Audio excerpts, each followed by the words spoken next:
Good morning, everyone. It's Penelope. I was going to film outside, but it started raining again. I'm not too upset about the rain because it's watering my garden and I don't have to do it. Yeah. Okay, so what we're going to talk about today is SHTF situation. What about your pets? Now, last year I was researching some of the prepper channels on YouTube. And I came across several people who said, "Oh, don't ever choose a small dog. They're going to give away your your location. They're not going to be a protector." You know, and I started looking at the date. That was 2013. So, if their family had wanted a small dog, they have deprived their family of a dog for 5 years because they think that, oh, you shouldn't have a little dog. You're prepping for an SHTF situation that may or may not happen.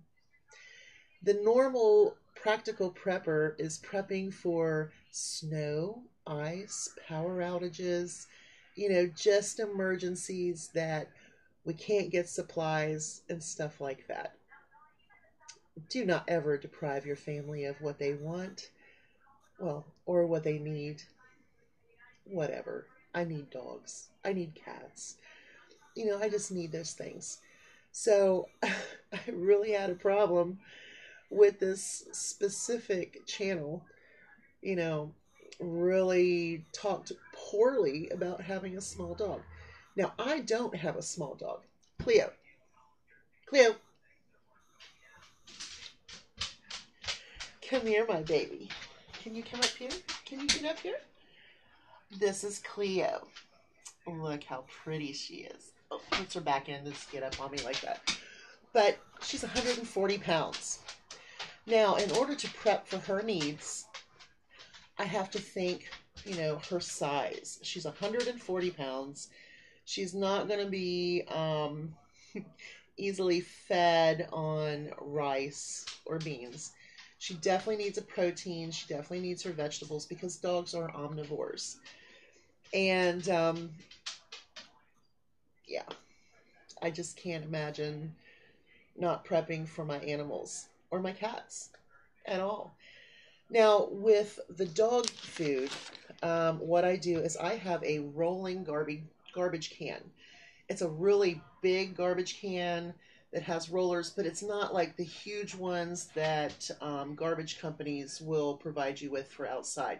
But it is equal to that. It does have the rollers on the bottom, and it is very deep and tall. In that one, I can put about 160 pounds of dog food in it. I keep 50 pounds of a great big bag. I keep two 15-pound bags. And then when I do my deals and so on and so forth, I get the smaller bags. Now, lately I've noticed that the best sealed food that I can find is the Nutro dog food or cat food. I really like that packaging. It's a little more expensive, but I think that packaging lasts a lot longer than the rest. So I will rotate that down.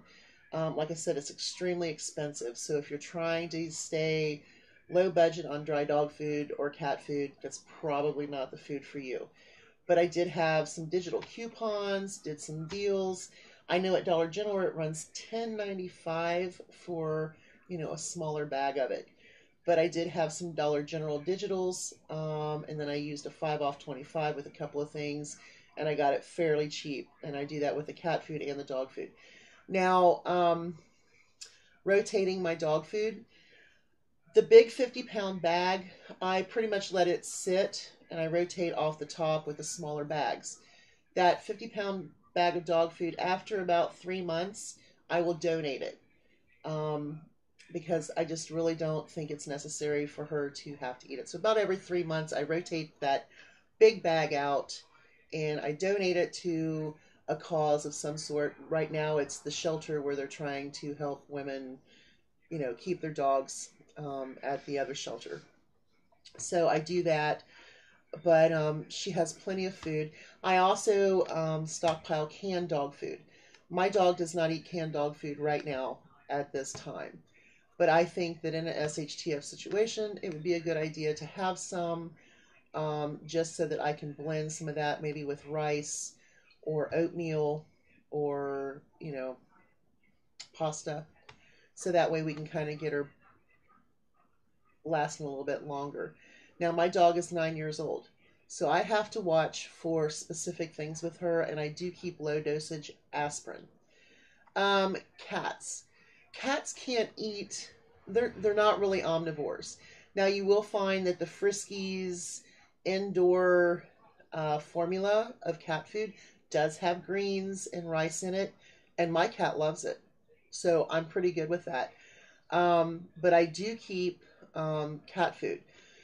Now, I probably have about 75 to 80 pounds of cat food, and I rotate the small bags. Same way with the dog food. You know, when it starts getting to a point where some of the bags are getting ready to expire, or I think they've gone a little bit longer, I will donate those as well, or give them to my neighbor who has cats. So, with cats, you can't just, pour the can of Dinty Moore beef stew in with some rice and vegetables and feed it to them, because they probably are going to look at you like, are you freaking kidding me? So what I look at is salmon, mackerel, tuna, and canned chicken as kind of like a fallback if they do have to eat what I'm eating. Now, I do have one that will not eat tuna. I have one that will not eat any canned cat food but the Friskies cat food. I have one that will starve himself to death, but he does like Cheerios.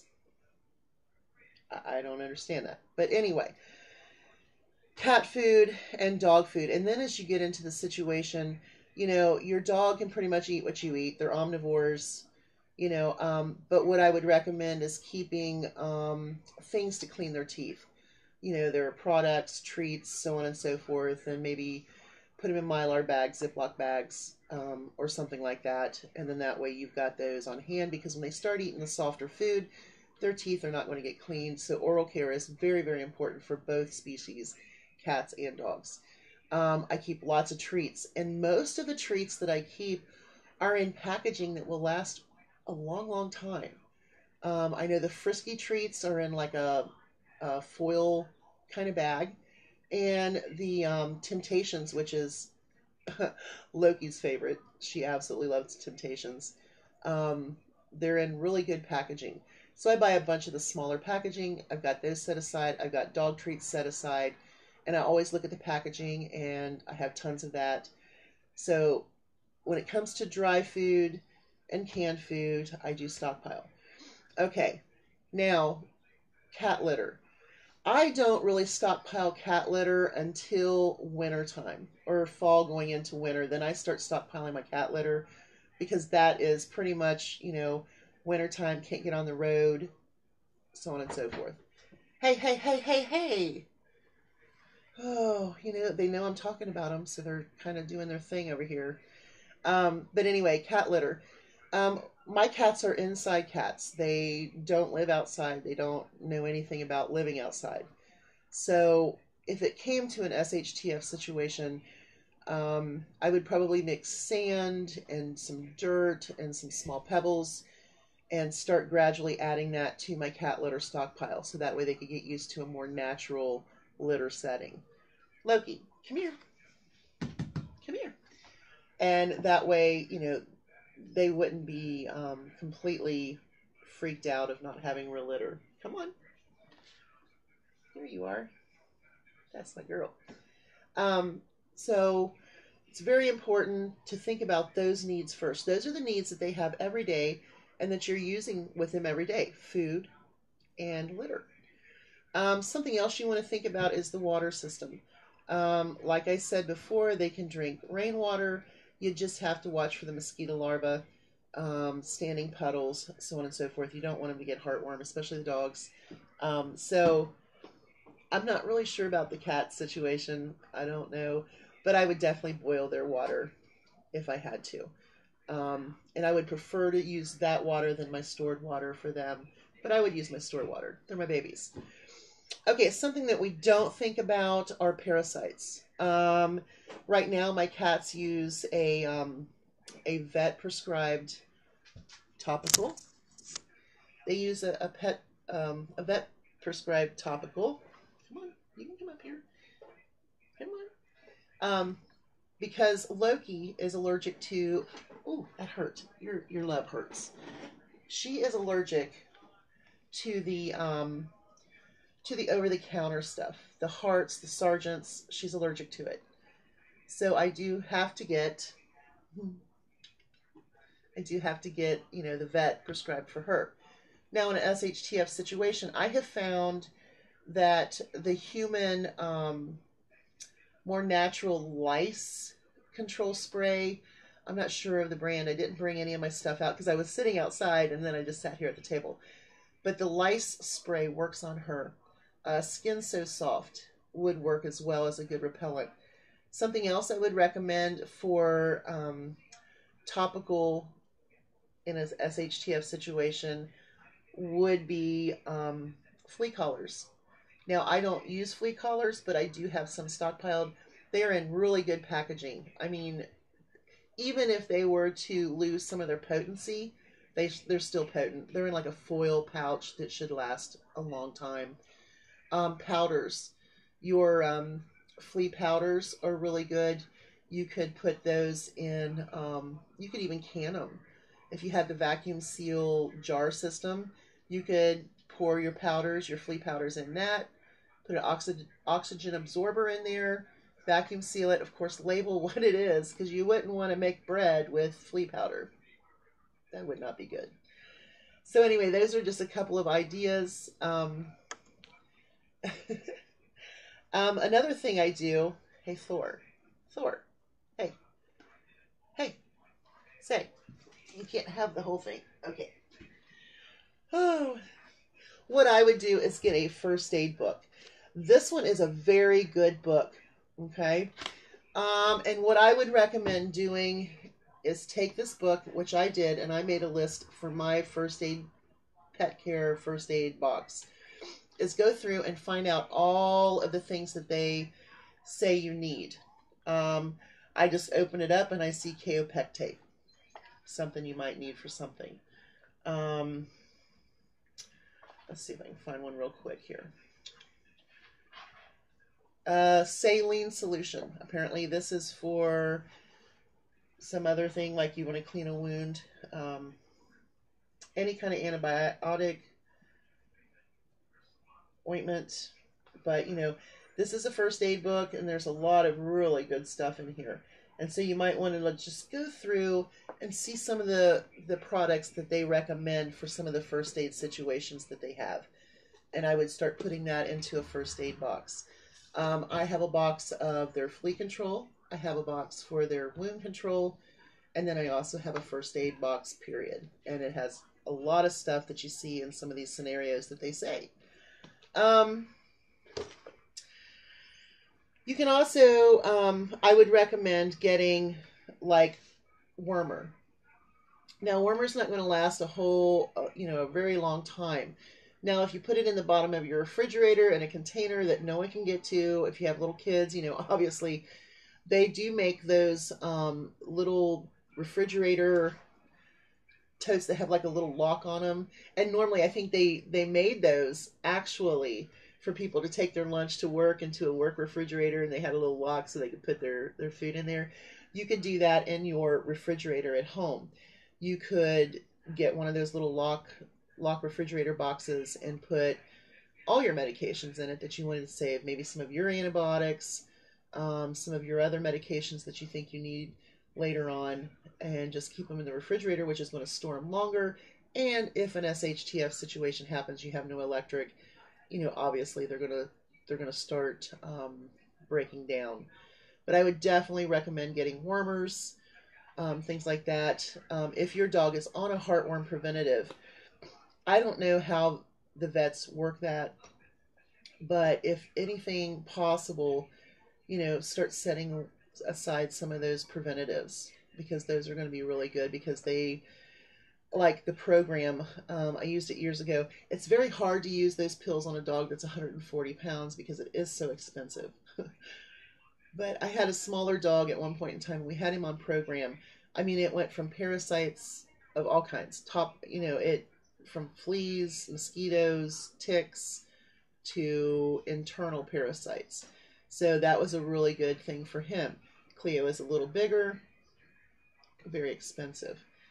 Um, Something else you might want to put into your refrigerator lockbox thing would be some Nutristat. And what that is, it comes in a tube. It kind of looks like a toothpaste tube.